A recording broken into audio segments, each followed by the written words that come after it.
on, ladies and gentlemen? This is the Marcellus Studio Podcast, where we talk all things photo, video, and the business side of the wedding industry. I'm Daquan Coleman, your host for the Marcellus Studio Podcast, and today, once again, we have a very, very special guest on the podcast. I'm so excited to introduce you guys to my guest. Okay, well, I'm Mark Barjeski with Video Express Productions, and I'm honored to be here. Thanks for having us. Absolutely. I am Julie Barjeski. I'm Mark's wife. Absolutely, 100%. So, Mark, just to get started, Sure. Tell people exactly, give people a little bit of background, exactly how you got started in the wedding industry. Oh, I'd love to. I started back in the 80s. And it actually started as a hobby for me.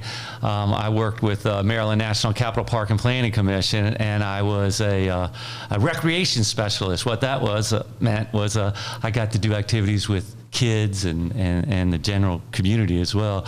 But I wanted to make videos of the kids. Very nice. The cable companies came in, and they offered a service where if you make a video, you will air it on local cable. 100%. And so that's what I started doing. I started making Michael Jackson and Madonna videos, and it became so popular that next thing I know, I'm not the recreation specialist anymore. I'm the video specialist. Wow. I'm videoing all that? these programs that Park and Planning does, and I was loving it. So that's how I got started. So at what point in time did you transition into weddings? When did you get a bug or what made you decide, hey, I want to shoot wedding? Did you shot your first wedding, like was it a family wedding?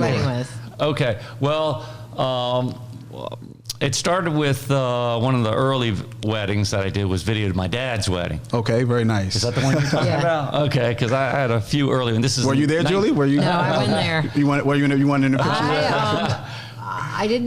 I didn't know Mark then. Actually, we met right after that. It was back in the day with the old Betamax, where it's like you carry a VCR kind of over your shoulder. You plug in a big camera. Oh, wow. And yeah, so it started as a hobby. Hey, you could video weddings, and the next thing I know, again, this is like 1985. People were saying, "Hey, can you video our wedding?" But I do remember it took off fast, because next thing I know, I'm not only working with Park and Planning, but I'm moonlighting on the weekends, and I was getting weddings left and right. Wow. In the 80s. Sheesh. But back in that day, Mark would go to individual houses. Oh, yeah. And to share his work. He would set up the appointment and he'd go over to their house. Okay. Yes.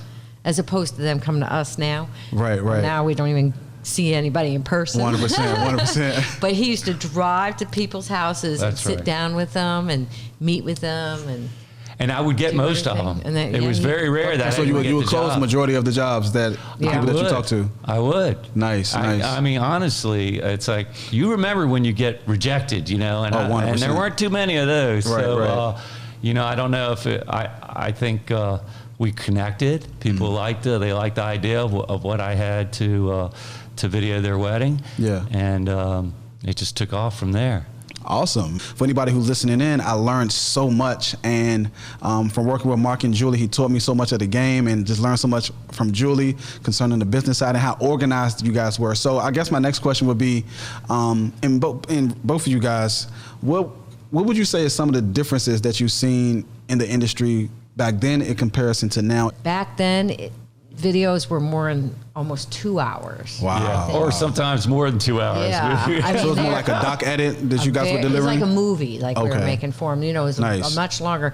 Now attention spans are so short. Absolutely, I agree. People only want the highlight, and they don't want that long version anymore. 100%. Now, and it's hard for us not to give it to them, because we're like, you're missing everything. Right, exactly. So we still give it to them. We give them the uncut footage. I love it. Of course, I'm old school, but I mean, we give them the highlight, and I love to make like an hour documentary of their edit, because it's all edited so it flows, and I mix in music and I mix in sound bites, and it's just entertaining, and I think we get great reviews on it. So 100%. Even though, like she says, attention spans are shorter and people, like the highlights, I think the people that, when we do the documentaries, they like their documentaries. I also know, I remember we used to have VCRs stacked on top of each other. Wow. We'd have like 10. So we had like 20 VCRs. So just stacked up, huh? Stacked up because we'd make like multiple. They'd want copies. They'd want copies to send to the aunts, uncles, grandparents. Right. We'd be giving them a big package of here's all your wedding stuff. Now it's like, here's your thumb drive. Right, exactly. And that's something that changed because back then you guys used to VHS and stuff like that, and then now. But I do want to mention something about the the first bridal show since you mentioned about marketing, and I remember I was all excited, and this is again in the '80s, and I had this great promotion, and we were going to get several contracts, at the show. Well, it turns out we actually got one contract. Wow. And that's the only one contract that you guys got that we've ever gotten at the bridal show. At the show. After all these years. Got you covered. So anyway, I did learn that you don't try to get a contract at the bridal show. You try to build a relationship. You try to identify and say, hey, this is what we do. We'd love to be able to meet with you and share more. It may take 3, 4, 5 times corresponding with the couple before that you actually close with them. As far as marketing is concerned, what was some of you guys' marketing strategies? Bridal shows are huge, and what we did, and we do, although now during COVID we're not, of course, but Mark McIntosh does his big bridal shows every year, Showcase Productions. Nice, very nice. So we do his big shows. So these are very big shows. As a matter of fact, they used to be so much bigger, where we were at the Patriot Center. Wow. And how about it? Because he did his shows there, and we would have 2 booths. And these are bridal shows? Bridal shows, and we had at the 2 booths. Center. Wow. One on the lower level. One on the Concord, and then one down on the floor. Yeah. And we would call each other between the booths because what we found is most successful for, like, I'm telling you, like 1,000 brides would come to these shows. Yeah. We found it very successful to offer some sort of a special, so that if they made an appointment to come and meet with us, then they would get that special. Nice. And it is a step further beyond just getting their email, right? Because you have a commitment, right? So we would set up appointments. Okay. That was always our goal. So like at those big bridal shows, I remember, I think we set up the most appointments was like 50 appointments at one show. Now, not everybody shows up, but majority of them do show up. Back in the day, a lot would show up. So, nice. And then, out of that 50, if 40 come, right, and then you book 30, that's pretty good. We were doing over 200 weddings throughout the 90s. 200? There were a few years we were right around 240. Wow, that's amazing. Yeah, that was kind of our peak. Yeah, and I'm sure. And I loved it. You guys had help right? I did the editing with. I had actually had another full-time editor and a part-time editor, and the 3 of us. We really did it all. So you did have a team. You wasn't taking 200 weddings by yourself. We would have like I think we had like 8 camera people at that point. Oh, wow. I mean, this was back in the 90s when we were doing over 200 weddings. And we had a nice... And we didn't do photography. We only did video. Oh, wow. You guys were killing it. Only did video. Yeah. And it was great. So we'd meet 4 times a year as a group. And I had a whole storyboard line of how to shoot the wedding. And I know each wedding is different, but the goal was we've got to capture the emotion. 100%. So the whole idea was how are we going to capture this emotion? And so it wasn't like, because everybody has their strengths and weaknesses, and but we had to come to an agreement if you were going to work with Video Express that you had to follow certain protocols. 100%. It was, we had it pretty streamlined, and we had evaluations, like Mark would evaluate each shooter during every edit. Okay. So, I remember I evaluated this one. Wayne, one of our videographers, would say, I don't want the red marks. Don't use that red pen on me, because Mark would write, you didn't get this. He would write notes about his shoot. So while Mark is editing, he would have his sheet. It was called edit notes to shooter. Okay. So as he's editing, if the videographer didn't capture something or didn't get that, he would make a big note, and we would give these notes 100%. to the shooter after each edit so that they could improve. And it made us all better. Right. So that they could improve for the next shoot. Because I was learning from other videographers too, like, oh, that's cool to do that, and so we just kept getting better and better at it. No, we had developed a portfolio of all of our videographers. Got you. It was a brochure, so it would have a picture of the videographer and a write-up about their background. So when I would meet with a bride, they would get a whole packet of information from us, and included in that was this video, the list of all of our videographers, so they could see our team. So we would usually hire our videographers in January. So that they had time to train. And we're not teaching them how to shoot, we're teaching them our style. Wonderful. And so they would learn that shooter's Bible. So we were pretty strict. Like, we had them come into the studio like 3 or 4 times and review footage with Mark. They would literally sit next to him. A lot of raw footage to go going through footage. And I know he still does that, right? He still does that. Training time. So this is all part of, if you want to shoot for us, you had to do your training. 100%. So they did that. And I would always tell brides this. And then we actually made them go out on shoots with us. I don't know if Mark ever did that with you. We probably just absolutely. I think I shadowed a couple, probably like 2, maybe 3. That's it, 2 or 3 shadows just to see. Shadow, and a lot of times we tell the cameraman, don't even bring your camera. Yeah, because you know how videographers are. You've got to use that camera. 100%. You can't go out and not use it. So I learned early on, leave the camera home. Because we wanted them to watch Mark in action. What makes sense. Especially during a church shoot, to see how he maneuvers around the church during the shoot, because that's 100%. The biggest challenge. We've done some editing. We've done a few celebrities as well. Yeah. So. Sweet. We did Chris Rock's wedding. You guys did Chris Rock. We did Chris Rock's wedding. Let's dive into that. Let's talk about it. Okay.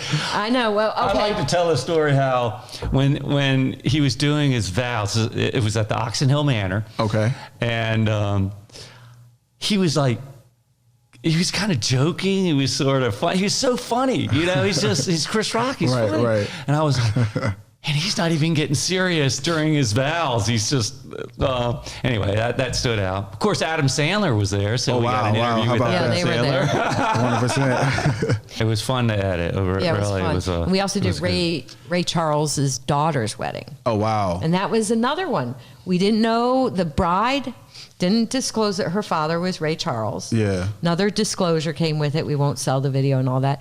Come to find out, Charles is actually his middle name. Okay. So not the first name. Not the last name. And not his last name. So it wasn't the bride's last name. Her last name was not Charles. Okay. So really we had no way of knowing. So Mark actually ended up shooting that, and you could tell what happened.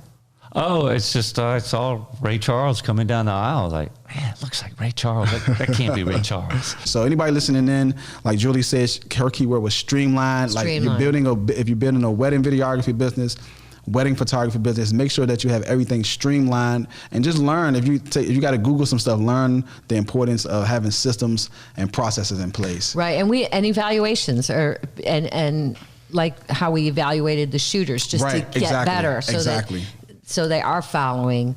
So makes sense. What we're promising is what we're delivering. 100%. So that's the reason why. And our motto is promise less and deliver more. That's it. So we constantly are delivering more in the editing process. Absolutely. Even if they didn't sign up for this or that, we'll give it to them, and it works, because then the brides refer you, like, oh, yeah, absolutely. They gave us this. So every bride that you deal with, you have to think of them that they've got 10 friends. Now, I know you guys mentioned you shot 200 weddings in 1 year. Was that the most weddings? Oh, no, throughout the 90s. No, the most we ever did in 1 year was 230 weddings. 230. That was the most we did. You guys hear that? 230 weddings. In 1 year we did that. In 1 year. We've done over 4,000 events. Yeah. We've figured out since the late 80s. So, because Mark, I know you established Video Express prior to you meeting your wife, Julie. It accelerated with Julie. Yeah, talk about that. At what point in time did Julie join Video Express, and how much help was that for you to actually? Well, it's more than me, actually. Mark moved into a house in Fort Washington, and he got a roommate, and his roommate was a computer geek. Okay. I knew nothing about computers. Mark knew nothing about computers. Nothing. Sure. So Mark's out there trying to get all these weddings, like I said, going to people's houses and doing this stuff. And so his roommate said to him, hey, if I'll help you and get some computer backing into your stuff. So he got involved. So that was Joe. He became our engineer. You wouldn't want this guy to shoot your wedding, though. Okay. No, not a people person. Not at all. He's an IT guy. He's a curmudgeon. Oh, wow. What about you, Julie? Have you ever shot a wedding? Because I know you're more. I did. And just to give the audience a little context, because how Video Express is set up, Mark does majority of the shooting and the editing, correct? Right. And then Julie, you do more of the administration side, Yes, the booking, I do. the sales, Right. the consultations, correct? Right. So I came into play when we got together back again in the 80s, and I said, I can help I'll meet with the bride. So that's how I got involved. Whenever I help Mark with a wedding, like occasionally, maybe 3 times, we've gotten weddings where they're far away and they're overnight. They're overnight weddings. So I might man the B-roll. And he gets it all set up and I just stand there. Audio is a big deal. Audio is a big deal. So, it's about capturing the emotion. Sure. And people forget that sound provides half the emotion. 100%. You want I to get agree. really good sound. So we videoed both the bride and the groom. We're blind. So we left the mic on the groom throughout the whole day. And intentionally we actually or utilized unintentionally? Intentionally, because think about it, both the bride and the groom are blind. We're blind. So they're Got you. not going to enjoy their video just to watch it, because they can't watch it. They have to hear it. Right. So we thought, we'll leave the microphone on the groom the entire day. That's Usually it's intelligent. just for Normally the ceremony. we just do it for the ceremony, right? Right, for the ceremony. But he left it on, and these two clung together all night long, which was great. It was nice. So it was good. all their conversations were recorded. Wow. How about we that? actually won an award. You said that was intentional. So that was intentional because their video was all about the audio. Because they're going to sit down and think about it if you sit down and watch your wedding video with your eyes closed. Right. That makes sense. So with this couple, with them being wired, they're in all their conversations, that's what they're going to remember, right? Right, 100%. So the highlight that we always make a highlight at the end of the video.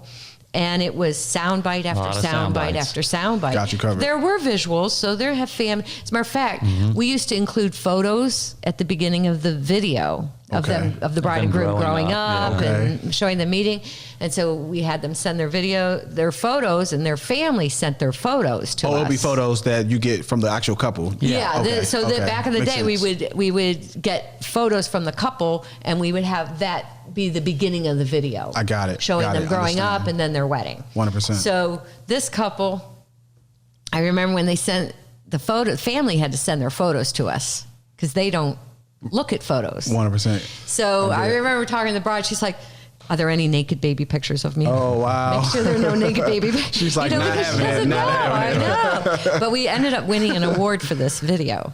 Just because, guys, keep in mind, I started working with Video Express and Video Express, for any of you all who do not know, is a household name. Here in the DMV, you guys, they're being like super modest. They can name accolade after accolade after accolade. They are really a household name here in the DMV. They've been in the industry for years, and they have a lot of exposure, and working with Video Express has been incredible. I've been learning so much. We've won a couple of awards. We've been recommended by the Washingtonian magazine for like the last 2 decades. That's a big deal. It is a big deal. I agree. That is, and that's something you can't ask to be in. So we all of a sudden started getting phone calls one day, and they said, we heard about you from the Washingtonian. And we're like, what? We didn't advertise in the Washingtonian. What's going on? So this is back when the Washingtonian has a monthly issue to all the people, but they didn't have a wedding publication. No, in January they had their special We Know Weddings. Okay. So their January issue that went out to all their subscribers.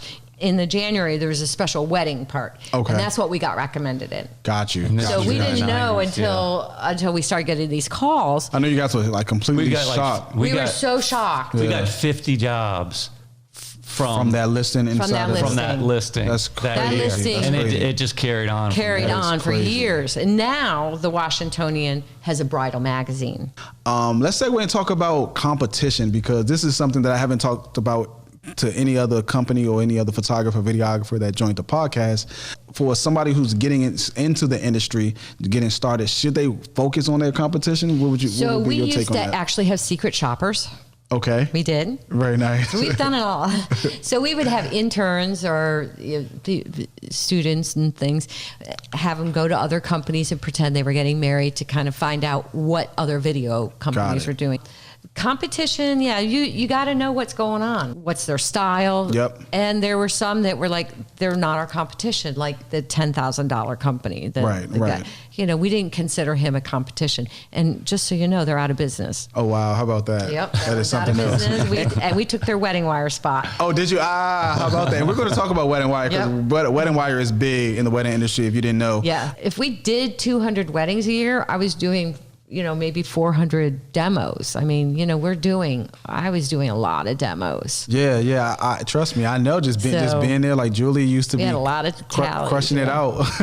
Yeah. We're in the people business. Yeah. So you got to look at it that way, that we're not just, we're not in the video business or the wedding business. We're in the people business. And so you want to connect. Absolutely. And it's not just with our couples, it's also with our vendors. Yep. So, what we started doing was after we would make a highlight for the couple, we would also make a highlight for the facility. Oh, really? Wow. So that became a big deal, because the facilities started expecting the highlights. The highlights, right. So we'd make, like today, we'll make a 30-second or a 60-second highlight for them, and they can't get enough. They're like, can you do this? Can you do that? So. Right. And they're going to refer us because of that. So we have so many facilities in the DMV area that put us on the referral list, because they know that, number one, they know they can rely on Video Express, that we're going to deliver and make their 100%. clients happy. And we're also going to deliver to them as well, something that they can utilize to promote in their social media campaigns. Absolutely. And that goes back to that right there is value. Like, how do I separate myself from one company to the next? Because every company is not doing that. And I think that's like super invaluable. So we used to make major lists, like with 50 to 100 facilities. Nice. I would do research and find out the name of the facility, the director or whatever, get their email, phone number. And then we would call them and make an appointment, and Mark would go visit and meet with the manager or the director. Nice. Very nice. I love it. And to get on their vendor list, because getting on the vendor list is huge. Mark went to many, many hotels. I will say this about the hotels. Yes. It's you want to focus more on your wedding facilities, like country clubs and mansions and as opposed to the hotels. Because what I found out was, even we'd get on the hotel list, but then 2 or 3 years later we'd get dropped, because in the hotel business there's a high turnover. I don't know about you, when I started out, and a lot of other videographer photographers I know, when it started out, like, we're so, I guess, consumed with equipment. I spent a lot of time just on gear, equipment. Which one would you say somebody needs to prioritize? Their skill set as a videographer, or having the best gear or best camera equipment? Should they prioritize, hey, let me learn the fundamentals of videography, focus on honing in on my skill set, or, man, I just need the best gear out there? Which one would you say is more, or should a person who's getting started prioritize? I'd say skill set. You focus on that, because just because you have the fanciest equipment doesn't mean you're going to be able to capture that emotion. I'd rather someone, if they're going to record an event of ours, I don't care if their equipment's 10, 15 years old. If they know what they're doing, if they know how to capture the emotion, and they're going to get good close-ups, good angles, good sound, that to me, that's more important. I agree. Like, if you develop the fundamentals or you develop the skill set first, you just like invest in yourself. If you got to buy a course online, if you have to go on YouTube, consume some free content, teaching you, like learn this, like get your skill set down pat. Tell the people what you shoot. I'm using a Sony Z5, and what I do is I love it because I've got a card that I can record information. Absolutely. So I'm up to date in that respect, but I still record on digital tape. Yeah. So I and love killing it, guys. He's crushing it. Like I literally watched him. I'll tell you something And the quality is amazing. We were somewhere looking at a history museum or something, and I swear I don't remember where it was, but I saw a mini DV tape there, and I'm like, damn, that's in a museum, and I'm still using that tape. That's hilarious. But I'll tell you that I remember a cameraman of ours who's so into his equipment. Yeah. He went out and purchased like a $10,000 camera. He was so excited. Wow. And this was one of you guys' videographers? One of our videographers. Wow. And we were so mad that he purchased that because we're like, we didn't want him to buy the most up to date. You know, he bought a broadcast quality camera because he was so into it, and it didn't record well under low light circumstances. Wow. So we're like, okay, don't use that camera for weddings. Right. That's a bummer. That? That's definitely a bummer. 100%. Oh my God, we were like. Yeah, and I was not always about the camera. Yeah, we were like, don't use that camera. Right. And we were like, we could only give him weddings that were outside with good light. Right. Wow. He was so excited. He was so excited. And he told me how much it was, and I was like, you really wasted your money. Really need to return it. But he was determined to get it. It's because people get caught up into the equipment. You know, a lot of times we're the directors. Very true. And I tell my videographers this too. You know, you can position, like if you're getting testimonials from family members, you know, you can position which angles, what's the background, foreground, you know, and background, and you can get really, you know, cinematic angles with nice framing. Absolutely. Good lighting, yeah. Yep. You can do the same thing during the ceremony too, during the preliminary when you're doing getting ready. So there's a lot that you can do. So it's not. You know, it's not a studio shoot. Yeah, I'm curious to know what's your most favorite part of the day of the wedding. Favorite part of the day, I just love. It's tough for me to decide. I can tell you, I feel leading up to the ceremony, even though today I have a lot of, I feel, I guess, I don't know if nervousness is the right word, but I do get, because I'm so concerned. I want everything to go right. I've got some stationary cameras that I do set up, plus the camera that I'm rolling. Plus, I'm concerned about the audio. Yeah. So I would say, right after the ceremony, I'm relieved, and it's like, oh, okay, it's all downhill from 100%. Here. But leading up to that processional and then the ceremony, I don't know. It's just, it's me. I guess personally, because I want to get the best footage. Every wedding I do, I want it to become the next demo. Wow. And and she'll tell you, I'll come home and I always got to tell her about the wedding. Or he'll call me in the middle of it. Yeah. I'm having a great shoot. At the reception. Oh yeah, this is demo material. They're gonna love it. Anyway, so the best time I would say honestly is right after the recessional, and I'm feeling good. It's like, okay, got through the ceremony, and I'm asking the bride and groom, like, so what were you thinking about when you were walking up that aisle? Yeah. And I do it. I don't take them aside. I want the emotion. In fact, right after the recession, I'm telling the couples, I'm telling the bridesmaids and the ushers, come on in. Yeah. Congratulate them. I want hugs and kisses. Okay. That's emotional. Nice. So sometimes they don't always walk in because they see the video guys right there. So right, exactly. But no, come on in.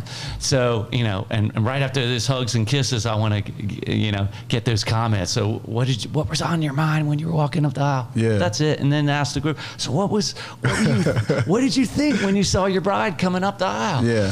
And close it out. And that's probably, I guess, my high point is probably right there when I'm on it and they're relieved. Yeah. It's over. Right. The party can start soon. So I'm feeling that from them. I'm feeling that relief from them. I'm relieved because I got through the ceremony. 100%. So you need to troubleshoot. You need to have a plan. If your main camera is having issues, Absolutely. you need to be able to go to that second camera. Absolutely. You need to have a plan. If the microphone for the groom's not working properly, okay, you need to have a plan if you're going to go with that other. Nowadays, you can just take your phone and put it on record mode and drop it in the groom's pocket, and you'll get your vows inside this coat, inside the jacket. Right. How many cameras you guys use for the ceremony? 2. Very nice. I mean, nice. but we maneuver around, so and it's unobtrusive, so it's not. It works. So one is stationary. We set up opposite of the groom. Okay. And we may walk over there 2 or 3 times just to make sure it's a good angle, but that's enough really. We may move around may go to the rear to get a nice wide shot, hold it there for 10-15 seconds. I can reuse that. That's right. Makes sense. So 2 cameras. That's what he uses, but we do have videographers who use 3 or 5 sometimes. Listen, guys, I literally, because again, they have a shooter Bible, and I know working for the company, since I had my own company and I came and worked with them, I know I had to adapt, and I did eventually got to a point where I was using the 2 cameras, and like Mark said, it definitely works. It's not necessary to have like an extensive amount of cameras. You can get it done with 2 cameras. You just got to be hustling and bustling, which Mark is much better at me than hustling. Mark's get the jobs done. He's hustling out there. Do you prefer to shoot or edit? What's your favorite between the 2? I get a lot of satisfaction out of shooting. Got it. But I do editing too. I just love it. I love it. I really do. I enjoy shooting. I enjoy editing. But sometimes he edits all night long. Wow. Oh yeah. Burning the midnight oil, huh? Yeah, like 4 a.m. I'm trying to figure out which do I like better. Do I like shooting or editing? It's hard to tell. And I think you like them both. I do. But you know what? I'll say shooting. If I have to pick one, I'll say shooting. Because after a wedding, I'm like, I nailed it. Right. I got this. I got such good stuff. Yeah. And then it makes the editing easy, you know. I love it. We have 45 weddings already for next year. Oh wow. That's big 3 for 2022. Oh, killing it. I love it. Yeah. So during COVID, comes from referrals. Right. We've been able to maintain the business and stuff. Even through COVID. Even through COVID, we're getting more business and booking for 2022. Very nice. And I love it. Even this year, 2020, we got some new contracts. Yeah. As a matter of fact, I feel bad that we had a wedding on Saturday, but they had to postpone it because the groom got COVID. Oh man. Really? Yeah. So you have to be able to be flexible. I mean, they're going to do it in January, but branding. That's why I think branding. If you have a brand, a reputable brand, and people gonna refer you. That's important. And social media. We post to Instagram, Facebook, YouTube. Nice. So we do the social media too. Very nice. And we didn't even touch on social media because Mark and I we had a conversation regarding social media, because social media is powerful. If you know how to utilize it, like you can literally make a killing with any business utilizing social media advertising. That's the big thing. Absolutely. So before we fade out, guys, I truly appreciate you guys coming on the Marcellus Studio podcast. Tell people where they can find you, your email address, your website. So our website is videoexpresspro.com. If you're a bride listening and you want to send them an inquiry, just go to videoexpresspro.com. But nevertheless, guys, we do thank everybody for chiming in. We truly hope you guys were able to get some value out of this conversation. You guys, this is the Marcellus Studio podcast, and I'm your host, Daquan Coleman. Until next time, peace.